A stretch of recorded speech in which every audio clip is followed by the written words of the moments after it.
This is the Paul McGuire Report. I'm Paul McGuire.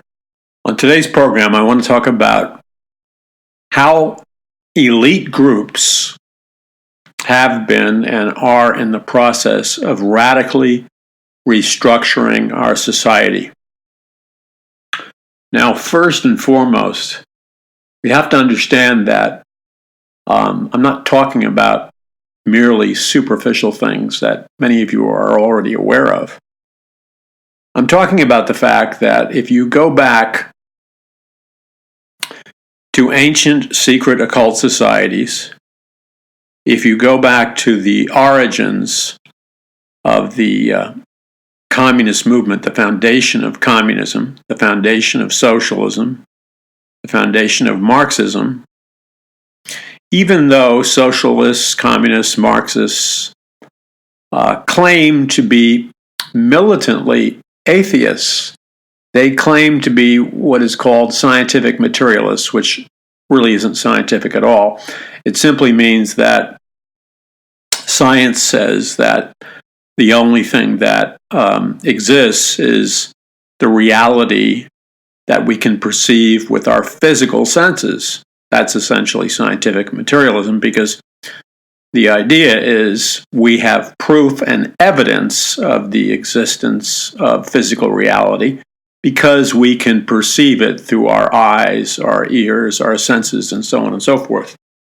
So the whole communist movement, which really began with the French Revolution, made a huge priority what is called rationalism, logic, reason, and they disavowed anything to do with God, Christianity, the Bible, but they disavowed at least publicly, they disavowed anything to do with what would be called the supernatural or realities in multiple dimensions. They were militantly, again, at least publicly, they said these things didn't exist because we in the communist movement or the French Revolution only believe in what we call science, logic, and reason. But that's not really the truth about either the French Revolution or the communist revolutions. And let's remember that the French Revolution and the philosophies behind the French Revolution were, they pretended to be about science, logic, and reason. But if you dig deeper underneath the surface, they were hiding a tremendous amount, because there was definitely, without question, historically documented proof that both the French Revolution, socialist, communism, Marxist revolutions were heavily influenced by satanic doctrines and the occult, spiritism, and so forth, so on and so forth. I deal with all of this in my brand new book, The Greatest Battle for the Hearts and Minds of Mankind in the History of the World, because it's essential that you know this. You know, I'll be very honest with you. It's very, very disturbing to me, and it has been for quite some time. It's extremely disturbing to me that when I talk about these kinds of things, which are really essential things for Christians and Christian leaders and denominations and seminaries to know, especially those Christian seminaries and those denominations and those that are Christian leaders. It's essential that they know this. This is not like you can take it or leave it. You can't accomplish anything. Because you see, if you don't understand the battle you're really in, you can't possibly win it. And the total, well, I shouldn't say total, but the almost total ignorance of any kind of knowledge of these kinds of things is appalling. I'm talking about among seminary professors and Christian leadership and denominations, and even the average Christian. It's really appalling. It's appalling in light of the fact that week after week, sermons are preached, they're the spiritual equivalent of. Now I'm going way, way back in my memory.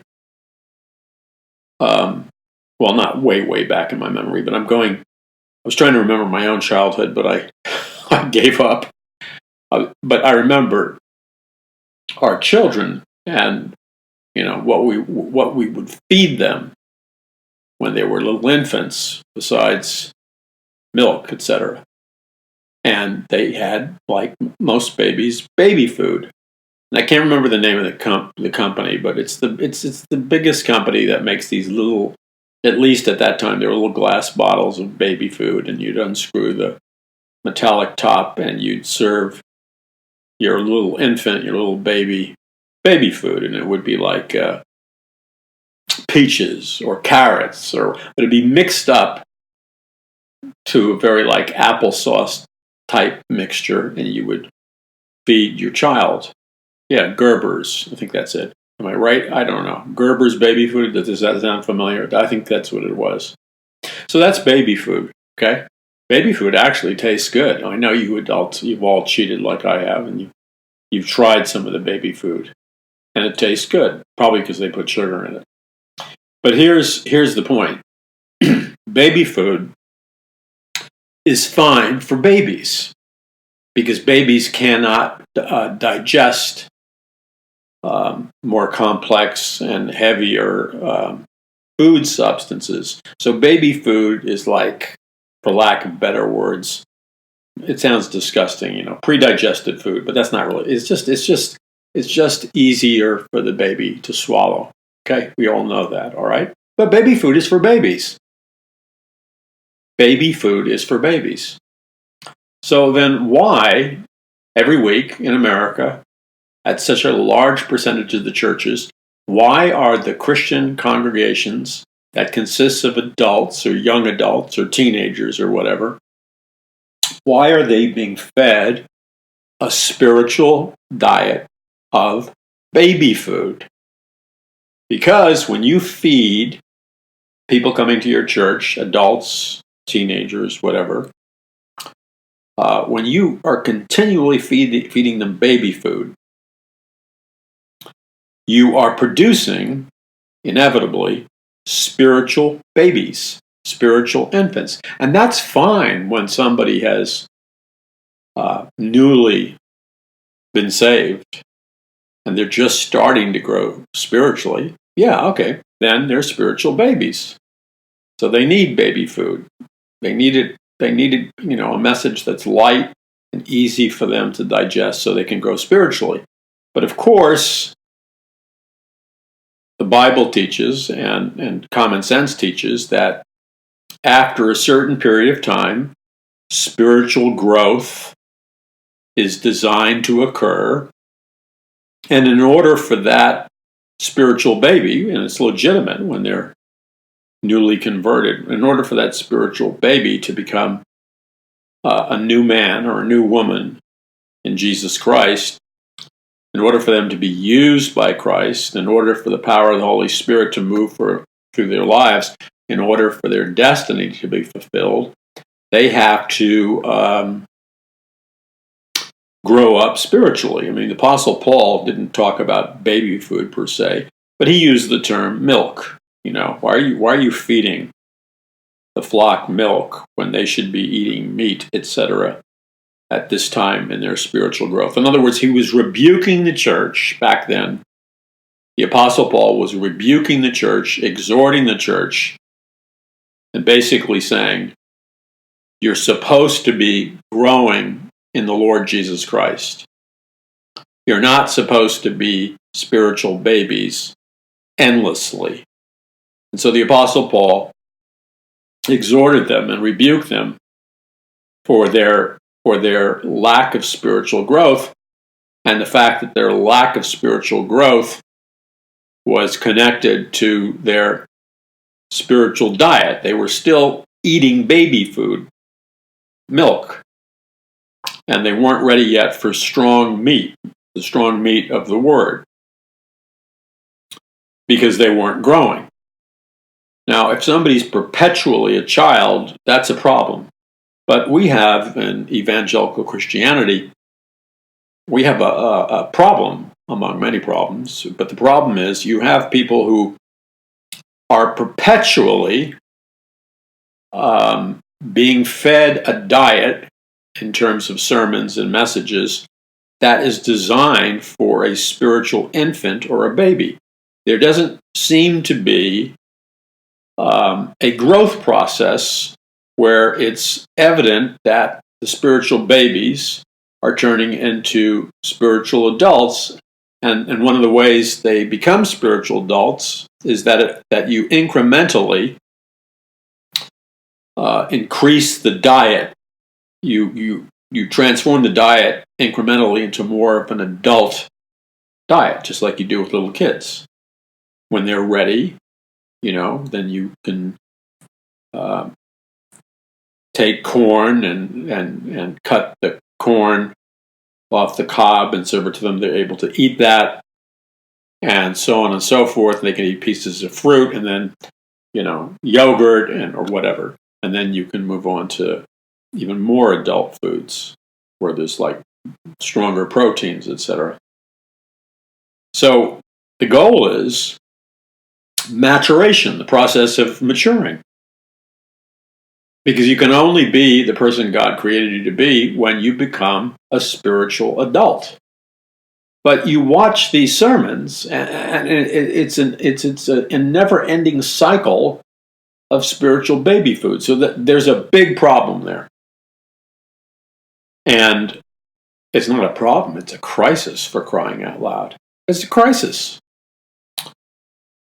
Okay, so what I talked about just a couple of minutes ago is getting into topics that deal with the meat of God's Word, where somebody who's properly spiritually maturing should grow to.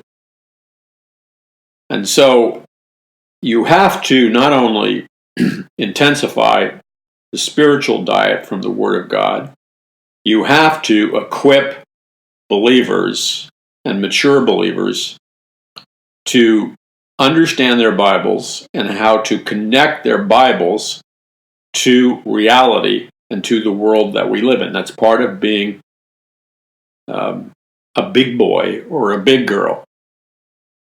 That's an expression parents say sometimes to the children. Well, you're a big girl now. You're a big boy now. Because you don't treat them as they get older as you do when they're babies. But we have a lot of people that we can't even call a big girl or a big boy spiritually. They haven't matured into adulthood. So that is a problem, and it's not an accidental problem. It's a problem of a lack of effective Bible teachers, a lack of effective sermons, a lack of effective and biblical, of course, more than anything, effective theological training. So you're incapable of fighting the spiritual war that, whether you like it or not, you're going to be in the middle of. So we come into life right now, and as I've said before, and I've said it a lot lately because this is what I'm working on every day, the final edit of the greatest battle for the hearts and minds of mankind in the history of the world. And there are things that should be on the top of in the radio business, they call top of the mind. When you're writing an effective advertising commercial on radio, top of the mind is one principle in writing effective radio commercials. Like what comes to the top of the mind immediately. You're using that as a tool of radio advertising communication. So we need to have teaching that is applicable to what's really happening all around us. And if it's not, then it's useless. If what you're teaching from the Scripture does not equip God's people to deal with the reality around them and the reality that's coming, your teaching is ineffective.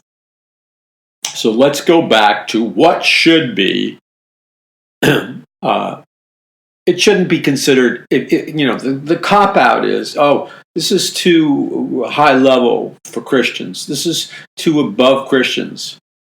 I hate to break it to you, but the people who say that suffer from a syndrome called stupidity, because it's not too high for Christians. When you are guilty of, look, society intentionally, through social engineering, has been successfully dumbing down populations in America and around the world.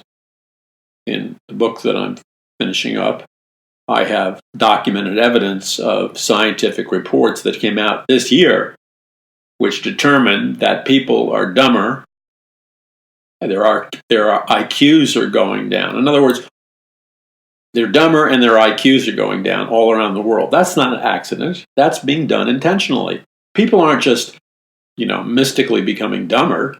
They're becoming dumber because they're being dumbed down through social engineering. Why? Because dumbed down people become soft targets. They're vulnerable to psychological manipulation, brainwashing, persuasion, propaganda, and stuff like that. So it's the best interest in a hidden, elite, totalitarian state to keep the people dumb. Keep them stupid, because then you can manipulate them. But a faithful Bible teacher, or a faithful pastor, or a preacher, or a faithful Christian theological seminary should never be dumbing their students down biblically and in terms of developing a biblical worldview. God forbid. Your goal as a Bible teacher is to raise the bar, to raise the standard, and believe God as you teach the Word and how to apply the Word to reality effectively, that people will rise to the occasion. And they will, by the way. If you give them the opportunity, and you're not a bore when you're preaching or teaching, if you're not a bore and you challenge the people to rise to the occasion, guess what? They do rise to the occasion. A Christian minister or a Bible teacher has no business dumbing down the people. Okay? And when I hear people constantly talking to people in Christian ministry circles as if they were kindergarten kids, I have a problem with that. The culture's dumbing them down. So why are you contributing to the dumbing down by talking to them like they're kindergartners? They're smarter than you think, but you gotta rise to the occasion yourself. So people need to understand how the Bible and a biblical worldview and the truth of Scripture affects and impacts the society we're in. So let's go back to a truth that should be top of the mind. Every minister, every seminary, and a good percentage of Christians, and all Christians are in the ministry, just some are full-time, some are part-time or whatever, but a significant percentage of evangelical Christians should know the kinds of truths that I'm talking about now. So let's go back to communism, okay, and socialism. Because socialism is, right now, the biggest threat facing America. And let's just start at the beginning. If you don't understand why socialism is the biggest threat facing America, which I guarantee you that some massive percentage of Christians in America and churches have no real clue as to why socialism right now is the biggest threat to America. Because they have no knowledge and education of socialism versus the Word of God. Because nobody has been a faithful Bible teacher to teach them. So they're soft targets. Okay, so why is socialism? And let's remember the foundational rule. Again, I explained this in The Greatest Battle. Let's remember the foundational rule. This was said by all the communist leaders. Socialism is not really a real stage. Socialism is not really it's not really real. Socialism, according to the communist leaders, is nothing more than a stepping stone into communism and Marxism. So socialism is kind of a soft introduction to get you into communism. Socialism, nobody camps out. According to the communist leaders, nobody, no nation parks around socialism all that long. Because socialism is designed to be a transition into communism and Marxism, which are brutal totalitarian states. Now, socialism is, let's say, the introductory course in the menu, okay? And socialism, like communism and Marxism, only advances on lies and deception and propaganda and brainwashing because it's built on a total lie. Because the socialist theory does not work. It has never worked. And that's not my opinion. That's an historical documented fact. But of course, if you don't teach people history and you don't teach them the facts, that they don't know that. And so they're vulnerable to the lies, to the seduction. Because socialism, communism, and Marxism is a seducer. It promises people wonderful things by lying to them. And then when the trap door is closed, you're a prisoner. So that's what's happening in America right now. We have all these people coming forward, and they are proudly saying that they're socialists, and they're offering up what they call socialist solutions to America. Or they're offering up as their political platforms, they're suggesting ideas that are totally built upon the teachings of socialism, which has never worked anywhere. And the platforms they're offering, the solutions they're offering, and including people that should know better, like one particular elderly gentleman who looks like he's getting senile. No, I'm serious. I'm not making fun of him, but he looks like he's getting senile and should know better. It's rather pathetic. Okay, so they're offering what they think are solutions, what they think are answers, and they're all based on the failed principles of socialism and the failed principles of communism and the failed principles of Marxism. Let me just toss out a couple to you. Universal health care is a platform of Marxism, communism, and socialism. The real purpose of universal health care, this again is not my opinion, it's a fact. So, people can argue, but the only way you can argue is to present lies. Because you see, there's a strategy behind getting people to accept socialism, Marxism, and communism. You want me to simplify it for you? And I don't mean to talk down to people. But I was imagining I was talking in one of these churches where the pastor was never faithful enough to tell people about this. And you can explain it very simply. Okay? I mean, you can make understanding socialism, communism, and Marxism so simple. You just say it like this. Socialism, Marxism, and communism is based on the Santa Claus principle. Okay? When kids are taught about Santa Claus as kids, Santa Claus comes to bring presents and gifts, lots of presents and gifts. And maybe you leave out a glass of milk and a cookie for him. Okay? Socialism is based on the Santa Claus principle. That big government is going to give you lots of free gifts. You don't have to work for them. Now that's really simple, but it's also a lie because gifts cost money. Somebody has to pay for them. So the other principle of socialism, communism, and Marxism is they claim that they're going to fairly redistribute the wealth. So they're going to take the wealth from the rich to pay for the health care of the poor. They're going to take the wealth, that's a joke, of the middle class and pay for the medical care or education or whatever of the poor. Sounds noble, doesn't it? But it's a lie.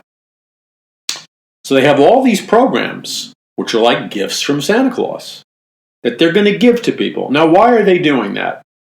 Because what they're doing is they're attempting to seduce the dumbed down, the stupid, the historically ignorant, and that includes Christians, lots of Christians. It's a seduction. It's a hustle. It's a con game. They're making promises that they can't deliver just so they can get elected. But the people that they're talking to, and this is all races, white, Hispanic, African American, and you can go down the list, all races are susceptible to this seduction. They make promises that they can't keep, and they know they can't keep them. But it doesn't matter. They're just doing it in the short term, because once they get your vote, they're elected, they're in power, and tough luck. Too bad. We didn't deliver on what we promised. So what? What are you going to do about it? See, they're elected.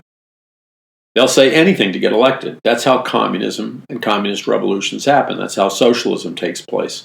You make a bunch of promises that you can't keep. Sounds like you're going to make heaven on earth for the average person. The average person has been dumbed down deliberately by the state, including Christians. So they believe anything you say because they've been dumbed down. They have no idea of history. They have no idea of evidence. Okay? So they promise universal health care. They promise tremendous education for everybody. They promise new job training and new jobs for everybody, new high-paying jobs for everybody. Santa Claus presents, one after the other. Then they promise we're going to fairly redistribute the wealth. So we'll have a 60% or 70% tax rate. Because after all, these super rich can afford it. And, also the middle class can afford it. Even though the middle class are sliding into the working class, these politicians don't care. They're going to say anything it takes to get elected. And they go down the list of what they're going to do for you. They're going to solve all the problems. And then, magically, at the same time they're going to solve all the problems, they're going to raise your taxes higher and higher and higher. Now tell me, just use your common sense. If you're working at all, if you're working class or middle class, or you have jobs or a job, and your taxes are being raised higher and higher, it's not all going to be, they lie. It's not, the taxes are not all going to be paid by the rich. No, everybody will be paid taxes. So how is your standard of living going to go up if you have less and less money to spend because they keep raising your taxes? The answer is, if you know diddly squat about economics, the answer is your standard of living can't go up if you keep losing or they keep taking away more and more of the money that you earn. So even let's say you get a raise. Let's say they actually deliver on something, which they won't, but let's say they do. Okay, so you're making more money, okay, because they fix the economy. Which, by the way, socialism, Marxism, communism has never fixed an economy in a bad way, in a good way. It's always a bad way. Well, what does it matter if you're making more money, if you're paying more taxes? When the day is done, you have less money to actually put in your pocket, and that's what matters. So you're not doing better, you're doing worse. See, it's all based on lies and deception. But people, they're going to get conned because they're dumbed down. They don't know the historical track record. The documented evidence is everywhere regarding socialism, communism, and Marxism. And let me give you a short version of what the documented evidence says, without exception. In every nation without exception, every nation without one single exception, socialism, communism, and Marxism has made people's lives worse. Economies crash. And when you get into communism and Marxism, you live in a totalitarian state, and it is a nightmare and hell on earth. That is the process without exception. And again, as I repeated the other day, if you believe this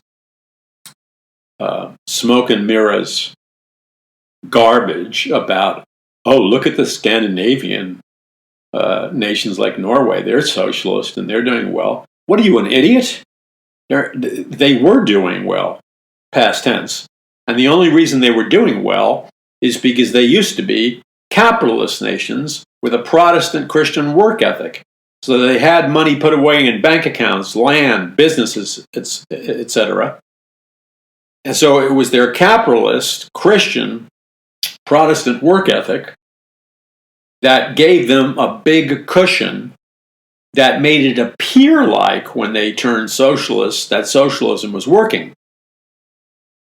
Sorry, totally not true. Once they actually had to rely on socialism and they had spent their legacy of capitalist Protestant work ethic money, they're no longer the prosperous nations that the socialists and communists like to point to as an example of success. And then the other lie you always hear is, oh, we're fixing it. We're fixing it. They used to tell me that 45 years ago when I was a kid. Yeah, we're fixing it. We're creating a social democracy.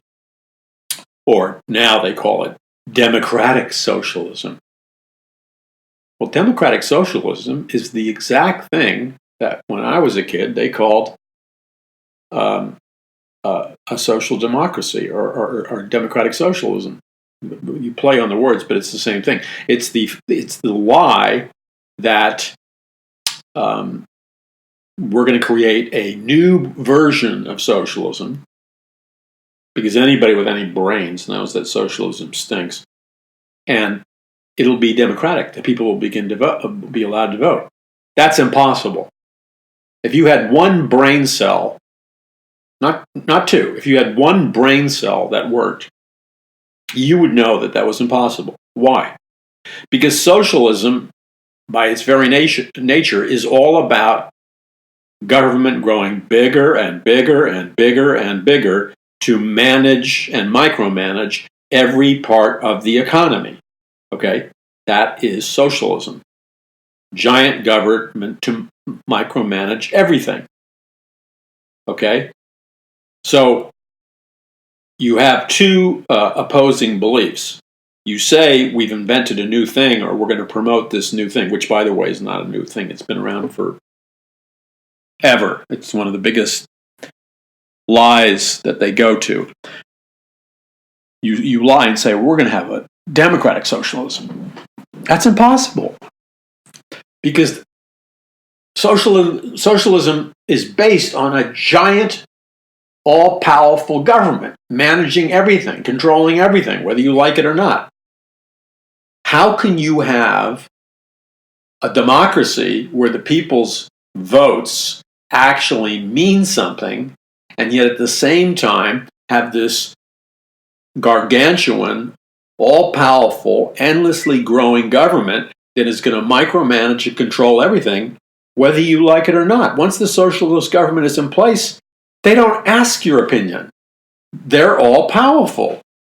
So you have to be an imbecile. You really do. You have to be worse than an imbecile. You have to be the biggest sucker that has ever come down the road. Because if you had more than one, if you had even had a single solitary brain cell, you would be able to compute in your mind that you can't have a democracy where the people get to vote and change things, and at the same time have an all-powerful government which isn't going to listen to you. I mean, come out of the trance state, bozo. I mean, wake up and smell the coffee. You need to send this to your millennial friends that have drunk, worse than drunk, the Kool-Aid. They are baptized in the Kool-Aid. Because, by the way, communism is a religion. Socialism is a religion. In my book, The Greatest Battle for the Hearts and Minds of Mankind, I prove that.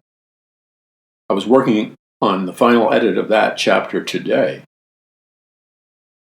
It's a total lie that they're about materialism and atheism and humanism. Behind the Wizard of Oz curtain that they hide, there is deep, deep. I was going to say something that was polite, but it was a polite way of saying something not so polite, so I backed off. Deep, deep, you can figure it out. It's a lie. Behind the mask of communism, Marxism, and socialism are hardcore, occult, secret societies that use satanic principles. I'm not just talking about it. I've done my homework. I've done 45 years of intensive study. When I work, I work. You know why? I'm not a socialist. I don't sit on my posterior expecting handouts. You understand what I'm talking about? I'm not a Marxist and communist. I believe in a biblical work ethic, which means Paul McGuire gets up and works his posterior off every single day. And he gives it all he has in everything he does. So I get up early and I put in, if I told you the total hours per day that I put in, you'd think I was lying. So I'm not going to tell you. Okay? I'm not going to tell you because people go, oh no, he's lying. No, I'm telling you the truth, but you wouldn't believe the truth, so I'm not going to tell you how many hours a day I work. And I do my homework. And so, socialism can only proceed through propaganda, lies, Santa Claus, gifts, promises that they cannot deliver on. But once they got the vote and they're in office, bam, the door shuts in your face and you can kiss your democratic socialism goodbye forever because it ain't coming back. That is the lesson of socialism, communism, and Marxism. Just look at history. Pop the balloon of delusion of these people that you know. Millennials especially. Millennials don't like to have rational conversations. The minute you talk to a millennial and you start to talk about facts and logic and history and documentation, they go emotionally ballistic. Just like grown-up adults who are married to a liberal, socialist, Marxist, communist philosophy. When you pin them down on the facts and the documentation, they always lose their temper and start screaming and calling people names. Because they too have a diaper problem. Except with them, it's a diaper problem that they've inflicted on themselves. They're babies. They don't want to face reality. They want to deny reality. So, socialism never works anywhere, never has. Every time a socialist party gets into power, what you see immediately, without exception, I'm not talking about a month or 2 or 6 months of deviation. I'm talking about you have to look at it year by year. Okay, you have to look at it on a continual stream. Socialism always, without exception, causes an economy to go into decline. Why? Simple economic law. Very simple economic law that any idiot with one molecule of a brain cell can understand this law. If you are going to create a massive bureaucratic government to micromanage all business, and we all know how this plays out, you just go to the DMV and see how efficient that is run. That's an example of how government bureaucracies run things. I'm not exaggerating. You all know. Okay? You wait for hours. Nobody return your phone call. Everybody moves in slow motion. That's government. Why? It's not because they're bad people. It's because when you set up a socialist system where people don't have to produce, when you don't reward people for working harder, because socialism doesn't reward you for working harder. Everybody gets the same. The guy who sits home and spends his whatever he's getting free from the government on wine and legalized marijuana gets the same amount of money as the person who's frugal and works hard. Now, with no exceptions, socialism always runs the economy down, damages the economy. And this is why. You have a giant government regulating everything. That causes people to lose jobs without exception, lose money, and then when you create all these programs where you attempt to give away all the free Santa Claus gifts that you promised, you don't have enough money, so you knew it going into it. After you get elected, you raise the taxes. Okay, what does raising the taxes do? Like we just said, the less money you have in your pocket, the less you're going to spend money. What does that do? Businesses close, hamburger places close, clothing stores close. Everything starts to shut down like a bunch of dominoes. Everything shuts down because people can't afford to buy anything, and because they're taxed too much under socialism. When people can't afford to buy anything, businesses close. That means people get fired and lose jobs. That means people have less money to spend. That means there's massive layoffs. That means there's no money to invent new products, new services. It destroys the entire society. Because anybody with one molecule or one brain cell can figure out that if you're making these promises, which communism does and socialism does, of what they're going to give you, and you can't deliver, the minute you start raising taxes, you crash the entire economic system. So guess what happens? With mathematical precision, it always happens the same way. What good is it to be given the promise that you're going to get a better paying job if there's no jobs available and all the jobs are now paying less? They didn't do you any favors. What good is it to say, okay, we've given you free universal health care, but the government can't afford to fund it and people can't afford to buy it. So now you have third world quality health care. That's horrible. I mean, even in Canada, the universal health care is so horrible that people with any illness, including strep throat or something worse than that, they immediately go into America to get treated medically. The Canadians come into America to get treated medically. Why? Because if you have a strep throat, you might wait a month to go see a doctor. That strep throat can end up killing you. And diabetes and all kinds of things. You can't afford to wait 1 week, 2 weeks, 3 weeks, 4 weeks, 6 months, or whatever it is. So they have to come to Canada. And so ask yourself the question, do they have free universal health care? No, not really, because they're spending a ton of their own money to have to come into America, pay for it, pay for medical services privately, and then fly back to Canada where they live. They don't have free health care. Doesn't work. Free education. Okay, great.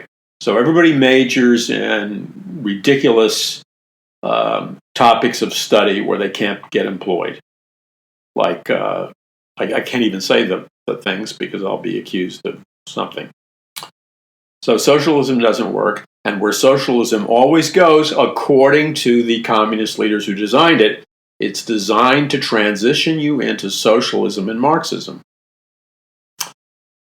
Now, every Christian in every church in America should know those basic things. Why is our economy improving now like it's never improved before? I don't care whether you like Trump or dislike Trump. That's not the point. The economy is improving because Trump is using ordinary capitalist business principles that have proven to work over hundreds and hundreds and thousands of years. He does things like he doesn't spend the American people's money like a fool. And that includes, it was a real shock for all of us, wasn't it? To see the absolute shameful and disgusting mismanagement of our nation by a whole series of Republican presidents and Democratic presidents.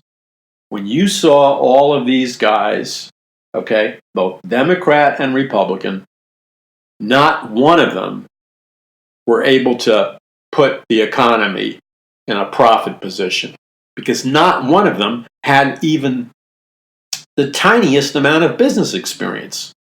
They were either, community organizers, or they came from wealthy elite families, or they were put in by somebody wealthy. But none of them. Did you notice that there was something conspicuously absent from all of our presidents?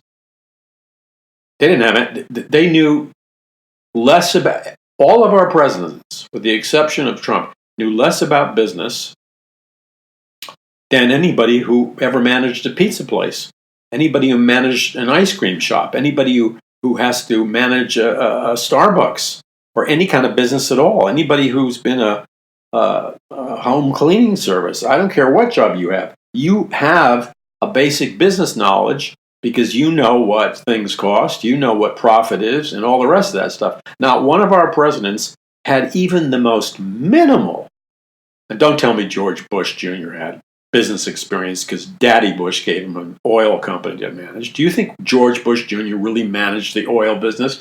No. Daddy put in somebody who knew what he was doing. George didn't touch it. George didn't know anything about anything. Oh, I know, you got a soft spot for him, but that's the truth.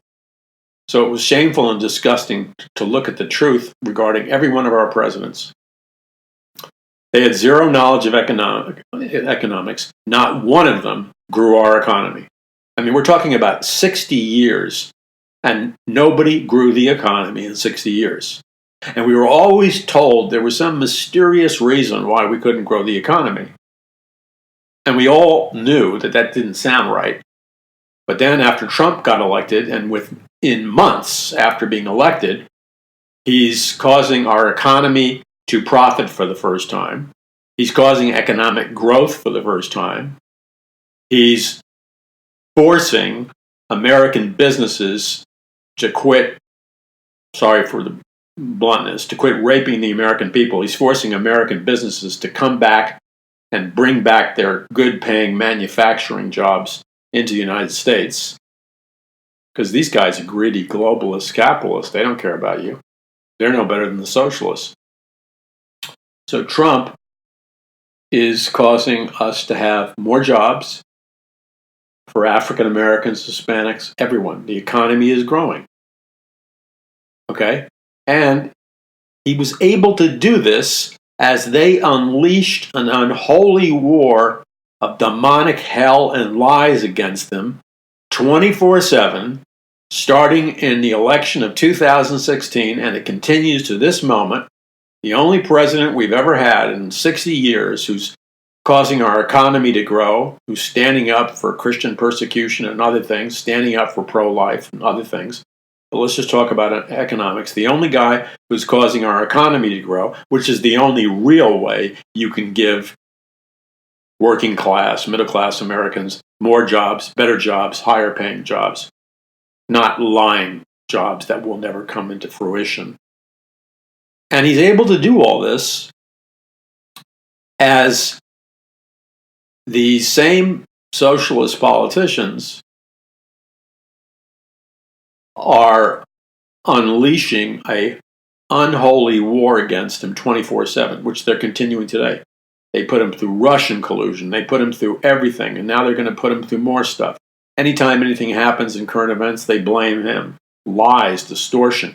All the media saying the same script, attacking. Look in the mirror. How many of us, I don't know anybody who could have stood up to that pressure. That is inhuman pressure. And yet he stood up to inhuman pressure and he built the economy. I mean, you know why? Because he doesn't look for the easy way out. When he makes a commitment, he's committed. He has the spirit of a warrior. You know what? Christians ask me all the time, well, I want a Christian president. First of all, I don't know Trump's heart, whether he's born again or not. Okay? He says he's born again. Okay, so he's born again. But the thing is that this is the point. Christians say, well, I'm uncomfortable with the president who committed the sins like Trump did in his life. I'm very uncomfortable with that. Are you very uncomfortable with that? Are you? So you would rather have somebody who unopposes the killing of fully born babies. You would rather have somebody who fights for the right to abort babies. You'd rather have somebody who puts our economy in a downward spiral and doesn't stand up for Christian freedoms. Is that what you're telling me? You know why God, and I don't claim to be, have a unique pipeline to God, but this is my belief. I wrote that book, Trumpocalypse, which is still a best-selling prophecy book. You ought to get it if you want to understand Trump and the game plan and what's happening now, as well as what's going to happen in the future. Get yourself a copy of Trumpocalypse. So when people say to me, I can't vote for somebody, I've changed my feelings about Trump. Yeah, you change your feelings about Trump because you never had a mind of your own to begin with. The media brainwashes you. You're a sponge. Of course you're going to change your mind about Trump. Because whatever the media tells you to believe, because you don't have a thought of your own, you're going to change your mind about Trump. I got it. Do you get it? Okay, so here's how it plays out.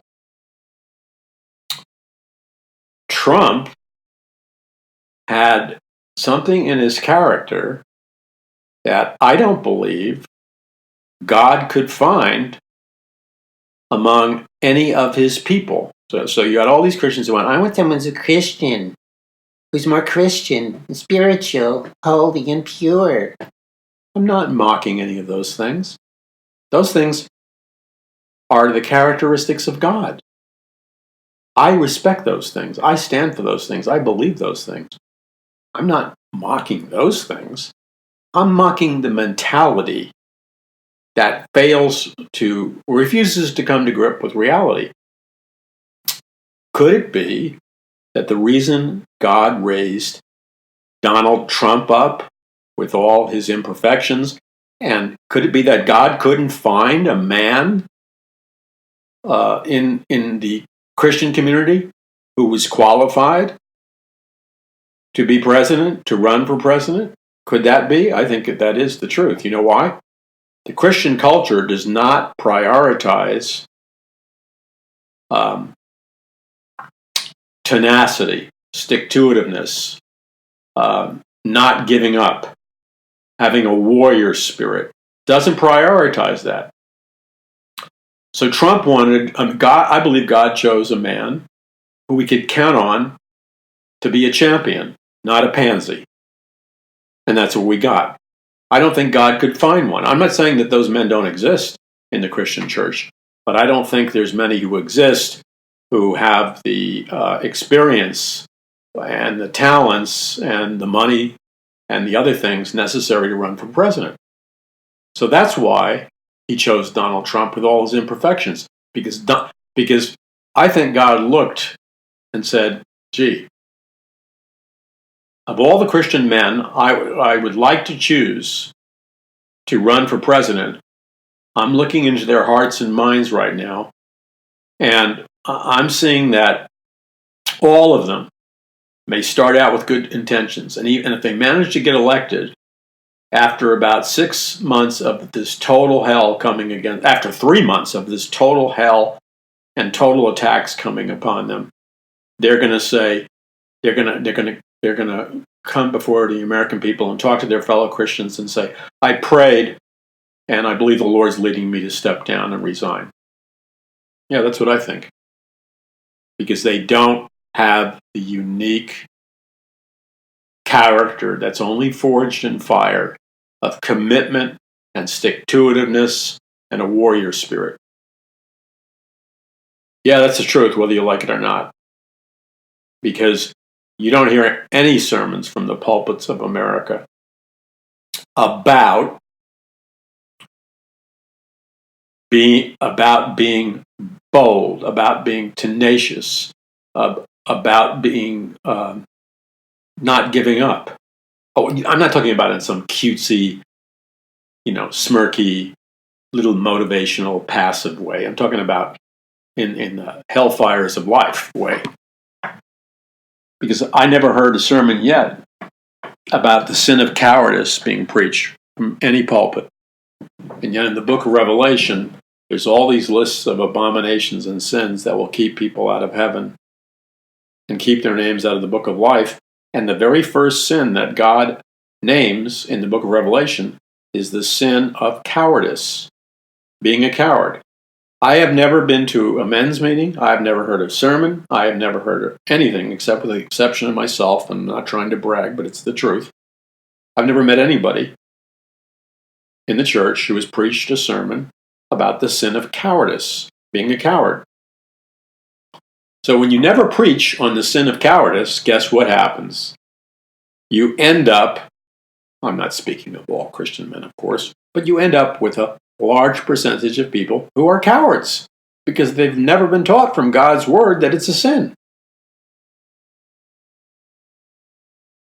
What do you think about that? It's the truth. So we have these politicians lying to us, and because the people are dumbed down, and sadly, God's people perish for lack of knowledge. God's people perish for lack of wisdom. God's people perish for lack of vision. They're not told the truth. Socialism, communism, Marxism cannot deliver on its promises. It always brings the opposite. It seduces the ignorant. And I think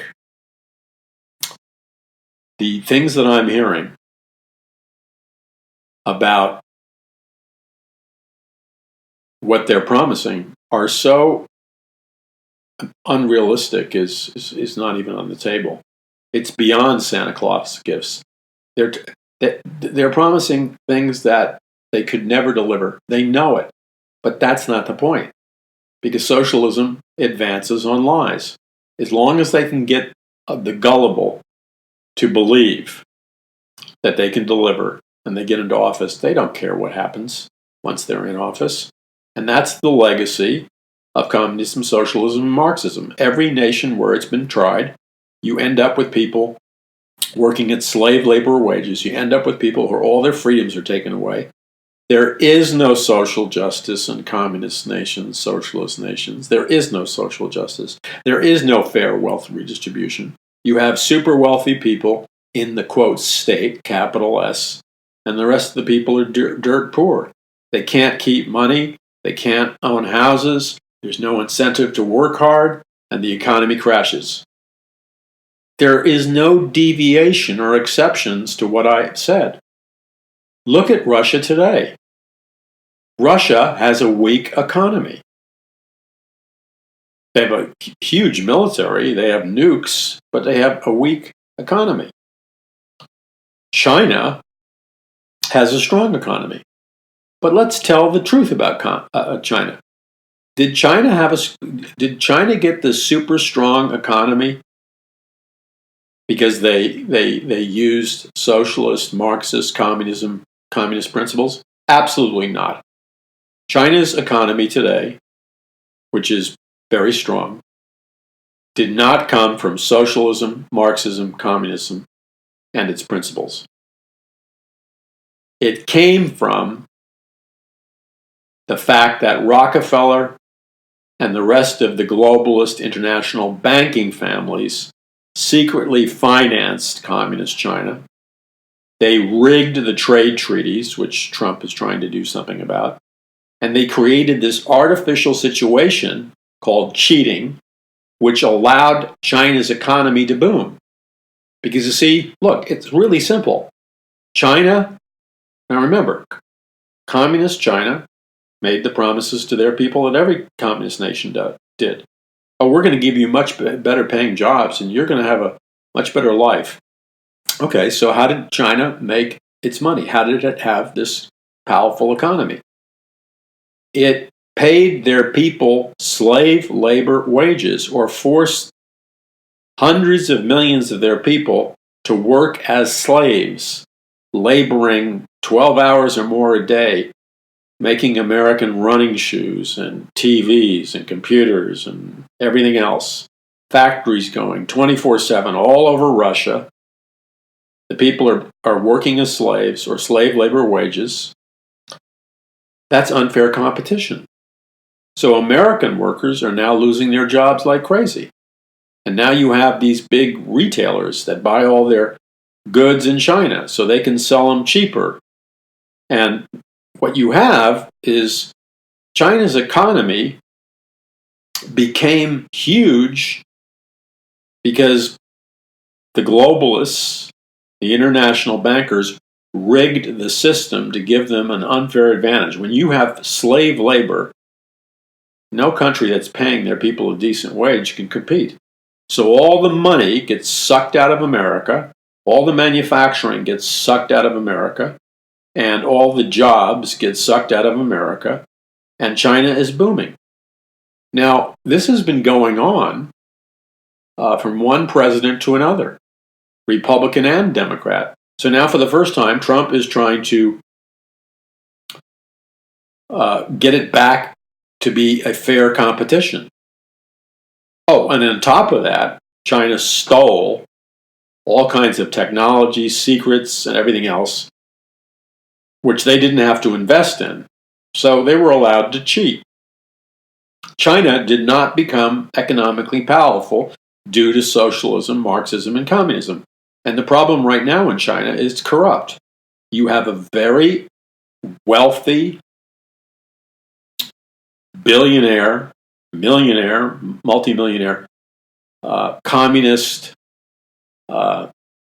state class of the super wealthy. I saw a picture about a year ago about the new class of the super wealthy communist elite in China. And there was like 40 cars in the picture. And it was all these $150,000, $200,000 cars, the highest end sports cars made from all around the world. And these were the toys of the communist elite. So the people live like peasants or slaves. You have some middle class, but nothing to speak of. And like all communist nations, they didn't deliver on their promise. Okay? Social justice? There's no social justice. There's a camera aimed on you 24/7.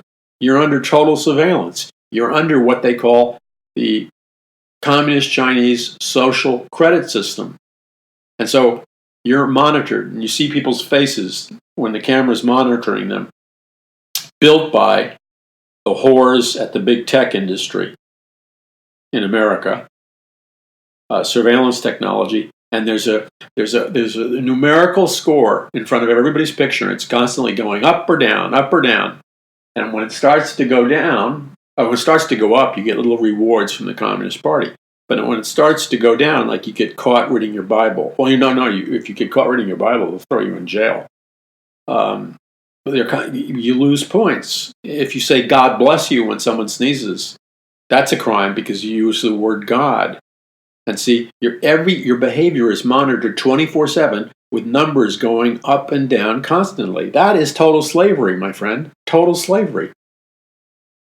So they promise to liberate the worker. Communism promises a worker's paradise. Does that sound like a worker's paradise to you? What about Cuba? Does that sound like a worker's paradise to you? What about Russia? Does that sound like a worker's paradise to you? What about North Korea? Does that sound like a worker's paradise to you? Now let's take all these nations and bring up universal health care.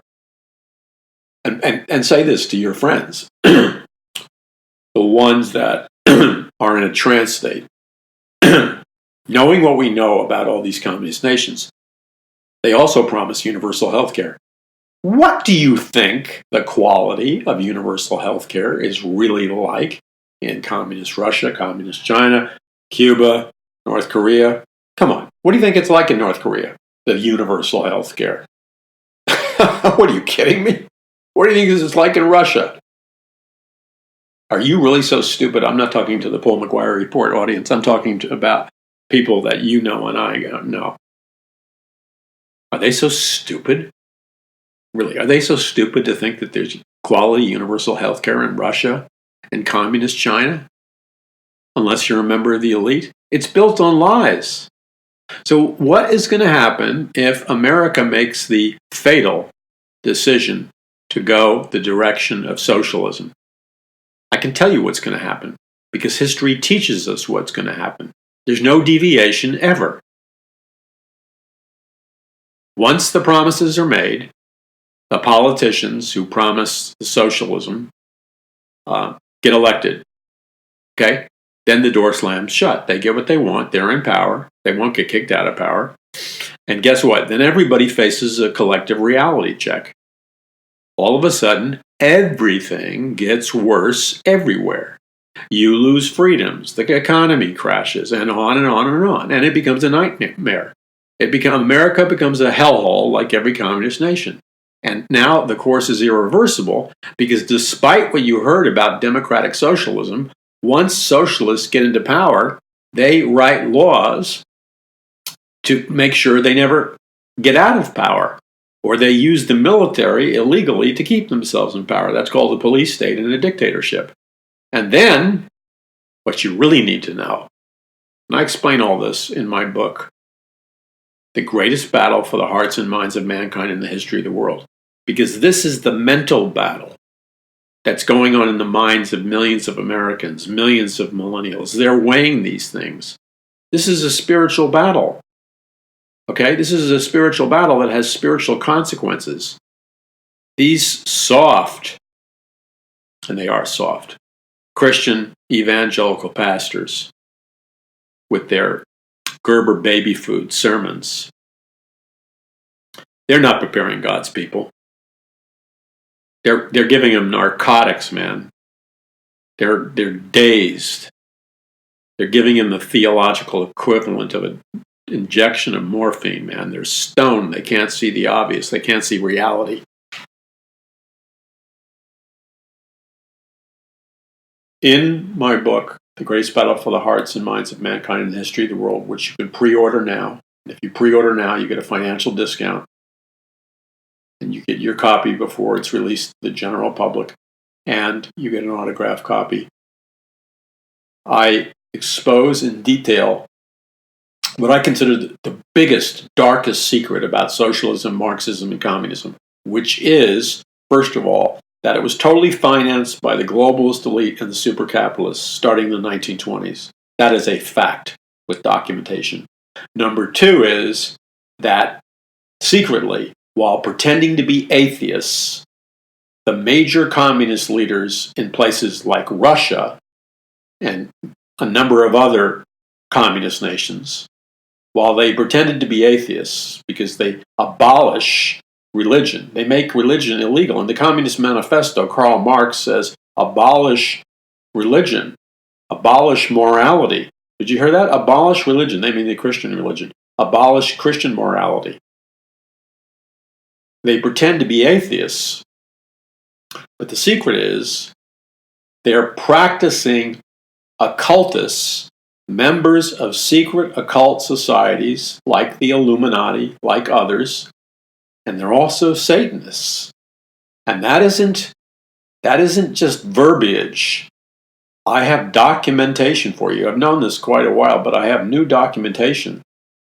I can talk to you about Lenin and Trotsky, the communist leaders, their membership, their reliance on the Illuminati, their connection with secret occult societies, and their personal involvement in satanic secret occult societies. And this is true, this is documented, but it's even darker than that. What you need to know, and I have read the documentation, and I'm putting it in the book, is that as a Christian, what you need to understand is that part of the formula that the socialists, communists, Marxists use secretly behind the scenes with their involvement, the Illuminati and these secret occult societies. And they openly write about it, for crying out loud, in their own books, which you could go to any library and get for free. You're going to have to do a lot of reading. They deliberately destroy morality They deliberately destroy all Christian sexual morality. They deliberately destroy the family unit. Their number one target is to totally destroy Christianity. Their other methodologies are, and this is documented in multiple places, their other documented methodologies are they actually promote immorality. The more deviant, the better. They promote drug use. They promote meaningless. They promote chaos. They promote despair, because all of the things that I just mentioned to you are the tools of destruction they use to destroy a nation like America, which was or still is, to whatever degree. They use this to destroy a Christian nation like America. This is how they destroy it within, or Christian nations in Europe. This is how the people behind the French Revolution. The French Revolution is the mother of the Communist Revolution. They deliberately understood that by destroying Christianity, destroying morality, promoting perversion, okay, I'm talking about perversion on steroids, that what this does, when you see, God has created us with both spiritual laws and psychological laws. Tragically, the communist leaders, the socialist leaders, and the Marxist leaders, even the leaders of the French Revolution, who secretly are members of occult societies, they understand better than Bible teachers and pastors and most Christians. They understand better how, when you violate and destroy God's spiritual laws, the exact evil consequences that are produced in the psychological nature of people, and how by destroying these virtues of God, it's not just arbitrary. Every time you break down morality, the family, Christianity, and you promote perversion or whatever, it has a very scientific but demonic effect on American society or a Christian nation in general. Now, I explained it in detail in my book, The Greatest Battle for the Hearts and Minds of Mankind in the History of the World. But let me give you a case in point. I'm reading the French philosopher Voltaire, who secretly hated Christianity. He was demon-possessed. He hated Christianity. And he wrote, just like the Marxists and the communists and the socialists, that once you begin to do everything you can to get people to be addicted to sexual immorality of every kind, okay, which is happening in America, by doing that, and to get them involved in immorality of every kind, drunkenness, drug use, orgies, I'm not going to go through the list. You all know what the list is. The deeper the American people get involved in those things, what happens is it's a scientific, psychological law that the Marxists, the communists, and the socialists understand. What happens when the American people get hooked onto that kind of stuff, it causes them psychologically to they call it unrestrained desires. It's the exact wording. It goes back to the French Revolution. Once you inflame unrestrained desires, the psychological result is that people who were Christians or people that were God-fearing, they once they begin to get involved in giving in to every perverse desire and practicing it, there's the psychological transformation that occurs in their minds and hearts. They feel empowered to release everything of darkness in their heart. See, it's there's an integration between the spiritual and the psychological. And unfortunately, Satanists and Marxists and communists understand it better than God's people. Oh, that's shameful. That's shameful. You can preach about all the importance of godliness and virtues, but unless you unmask the devices of the enemy, you're just playing church. It's disgusting. People who play church, it's disgusting. This is what happens.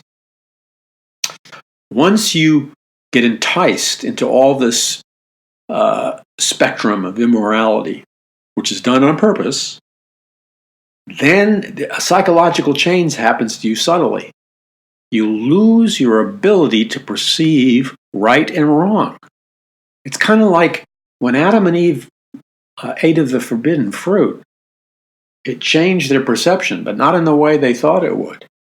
So when you get involved in all these, what the Bible calls sinful activities, it changes the psychological structure of your personality, and then you begin to do things without even thinking about it that you never would have done in the past, such as you allow yourself to express uncontrolled violence, including murder. You allow yourself to lie, cheat, deceive, destroy.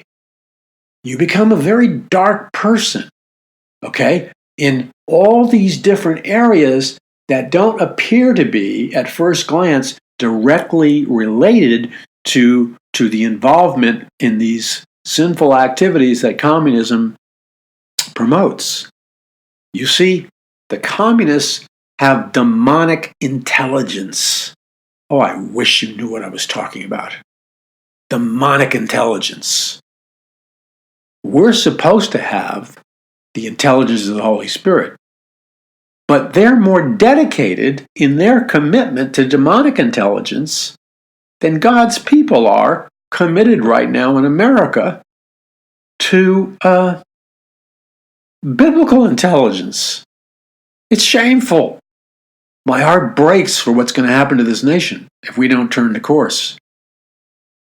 They understand that the Frankfurt School Marxists that I've been talking to you about, they listed the same thing. Destroy Christianity. Destroy marriage. Destroy morality. You want to know the truth, man? You want to know how horrible this is? You will be offended. I'm warning you right now. If you're not prepared to be offended, or if you're vulnerable to being sucked into a sinful lifestyle, then you better not walk in the way that I'm going to talk about. You better not do it. If you look at the comprehensive sexual education programs that are being taught in the public schools, that are being taught by Planned Parenthood, that are being taught by psychists, that are being taught by UNESCO out of the United Nations, I am telling you, I'm no prude from Sunnybrook Farm. The smorgasbord of sexual perversion and immorality that they're showing our children explicitly in video, on the internet, in pictures, and they're telling them everything under the sun in terms of deviation and perversion is normal, and you need to pursue it with everything in you. Why do you think they're doing that? I could talk to 1,000 Christian pastors, and they couldn't tell me why they're doing that. That is disgusting. How can you wage a spiritual warfare if you don't even know what your enemy's doing? You know why they're doing that?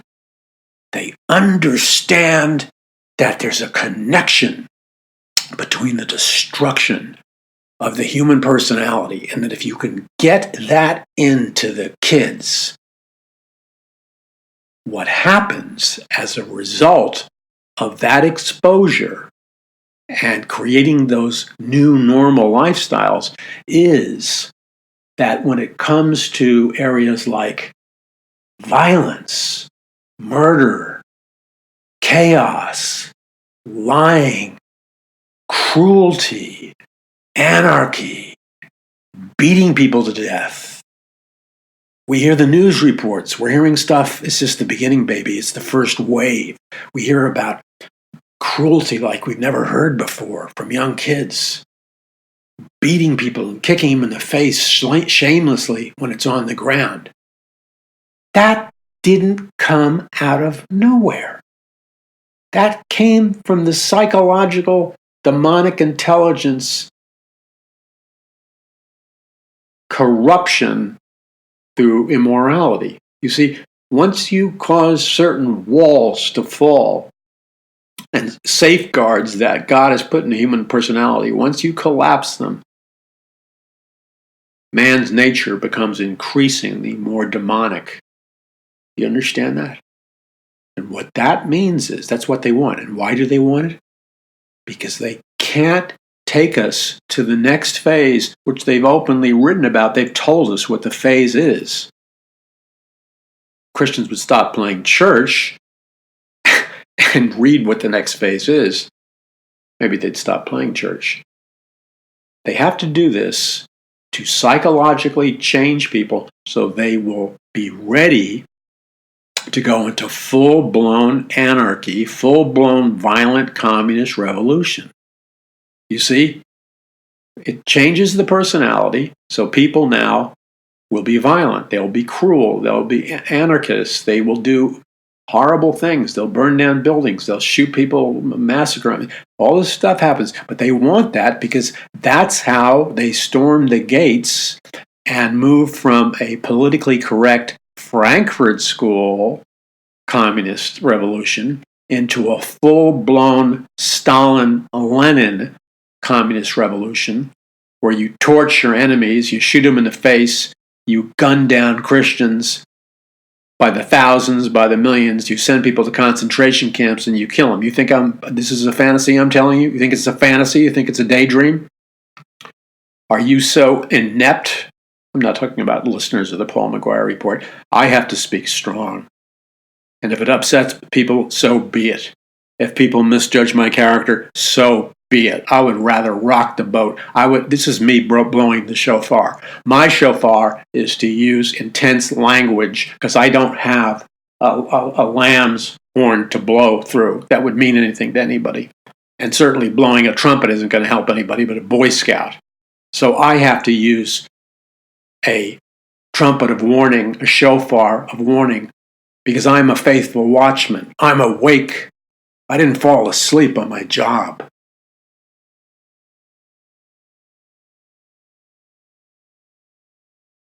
You understand what that means?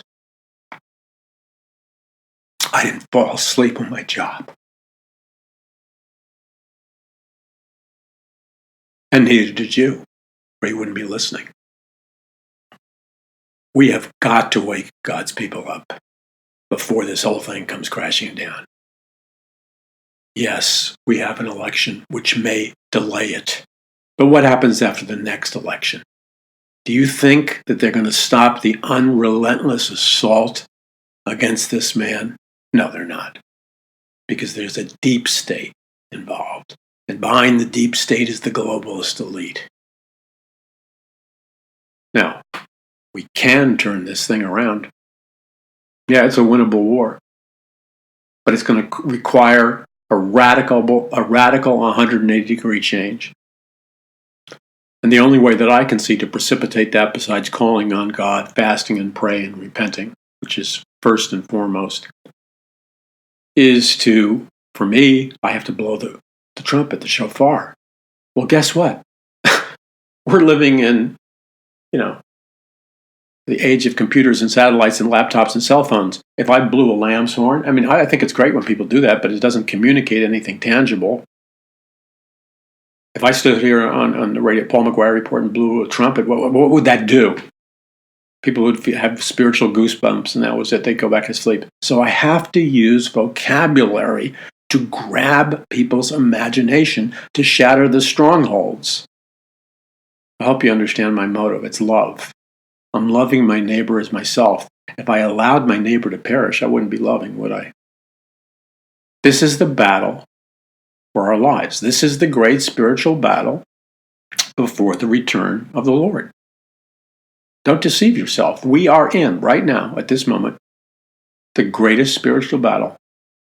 Yeah, that's right. We're in it right now before the return of the Lord. So we either show up and enlist and obey God, or we cop out and we run. But remember, for those that you know that want to run, cowardice is the first sin listed in all these other sins in the book of Revelation that keeps you out of heaven. I need your help. This is a serious war. I need your help. I need prayer warriors to storm the gates of hell on my behalf, for me, my family, and this ministry. I need people to spread the message like their lives depend on it, because it does, by sending the links of what we produce far and wide to get around this dictatorial censorship. And then I need people who will literally seek the face of God and radically obey him when they ask him, Lord, how can I help Paul McGuire Ministries and Paradise Church? How much do you want me to contribute financially? What do you want me to give in terms of a donation or a contribution? And then whatever God tells you, no matter what it is, you obey him. And that includes something beyond what you've ever considered, but it also includes basic faithfulness, just to contribute regularly the small amount you can, because you're being faithful. You're being faithful. You see, we're rewarded on the basis of what we've been given. I need your help to continue this. This is a winnable war, but these kinds of ideas have to be ignited in the body of Christ, and it's not going to happen by being Mr. Nice Guy. I hate to tell it to you. Mr. Nice Guy, it's not that we're supposed to be Mr. Bad Guy, don't get me wrong. We're supposed to be loving. But we have to break through the lethargy, the complacency, and the apathy, and that takes emotional intensity. God bless you. I'm Paul McGuire. Thank you for listening. Thank you for praying for me. Thank you for your support. Thank you for your letters and emails of encouragement. They mean an enormous amount to me.